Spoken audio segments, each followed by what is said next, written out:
todas, buenos días. Yo me voy a concentrar, Esteban hizo un buen resumen de las investigaciones que hemos hecho. Yo solo voy a recapitular 4 puntos que son importantes tener en cuenta.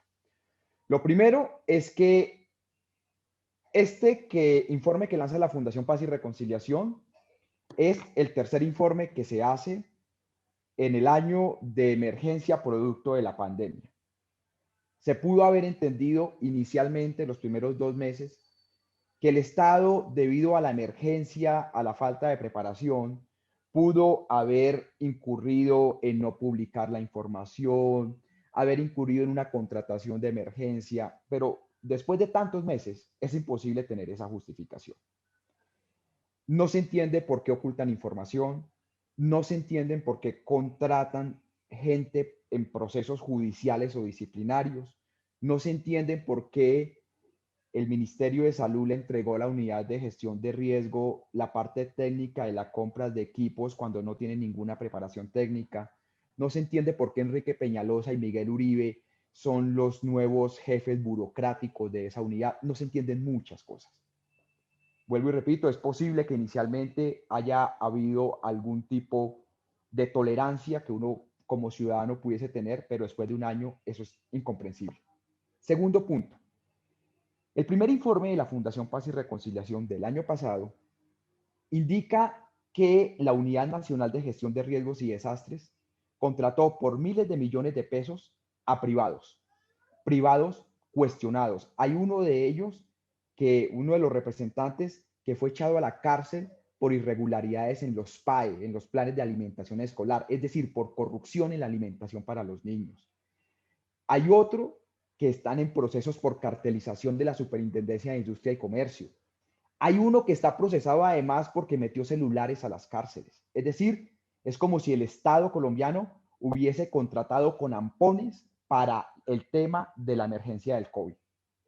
Además, la W Radio demostró sobrecostos en los kits de alimentos. ¿Se acuerdan todo ese escándalo de latas de atún a 20.000 pesos? Entonces, más o menos hubo sobrecostos. El segundo informe de la Fundación Paz y Reconciliación lo que recoge es que hubo un acuerdo por debajo de la mesa, esos se llaman acuerdos mafiosos, llamémoslo así, entre el ministerio y la unidad de gestión de riesgo, para que no se publicara ningún tipo de información sobre la contratación en medio de la pandemia.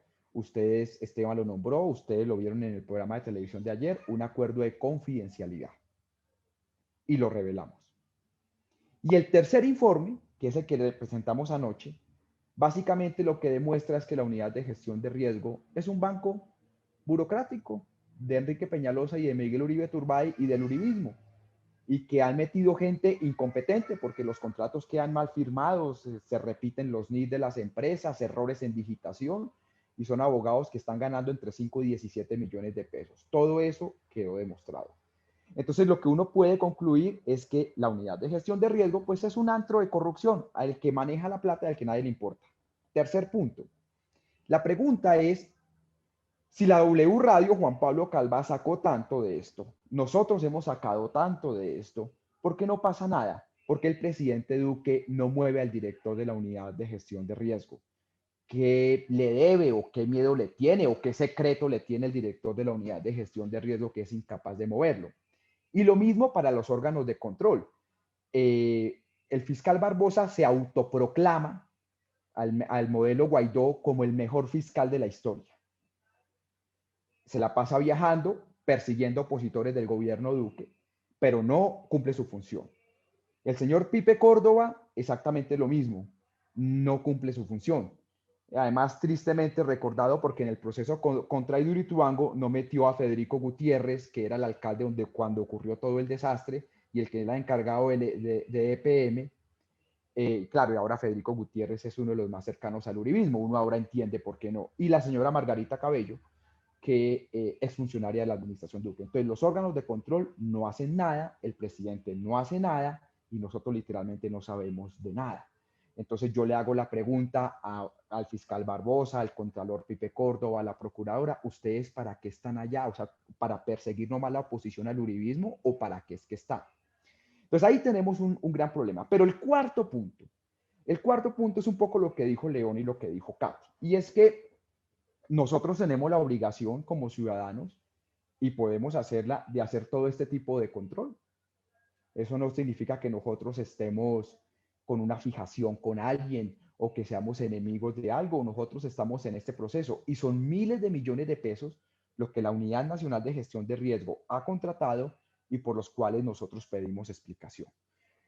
Pedir explicaciones a las entidades públicas sobre por qué contratan, a quién contratan, la idoneidad de la contratación, eso es lo normal en una democracia. No hacerlo es lo que es anormal en la democracia, es lo que es una patología en la democracia.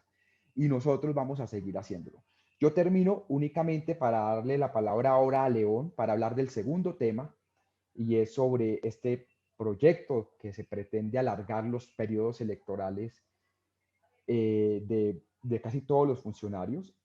Yo termino con dos preguntas o tres preguntas. La primera pregunta para el presidente Iván Duque es, ¿por qué protege al director de la Unidad Nacional de Gestión de Riesgos y Desastres? El señor, ¿qué secreto le tiene o usted qué deuda le tiene que no entiendo por qué no mueve? Por mucho menos de esto se han ido funcionarios en otros gobiernos. La segunda pregunta para la Fiscalía, la Procuraduría y la Contraloría.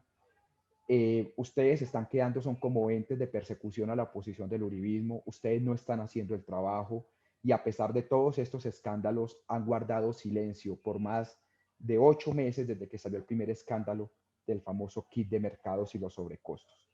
Y la tercera pregunta es para el ministro de Salud, que la gente cataloga que es un buen ministro. Yo no sé, uno con más de 60.000 muertos en medio de una pandemia, con más de 2.2 millones de contagiados, uno como dice que alguien que tenga esos números es buen ministro. Es como decir que los 4 ministros de Bolsonaro han sido buenos. No entiendo, pero es la pregunta para el ministro y para el director de la Unidad de Gestión de Riesgo. ¿Qué es lo que están escondiendo? ¿Por qué no nos muestran la información? ¿Cuál chanchullo es el que esconden que no son capaces de publicar nada?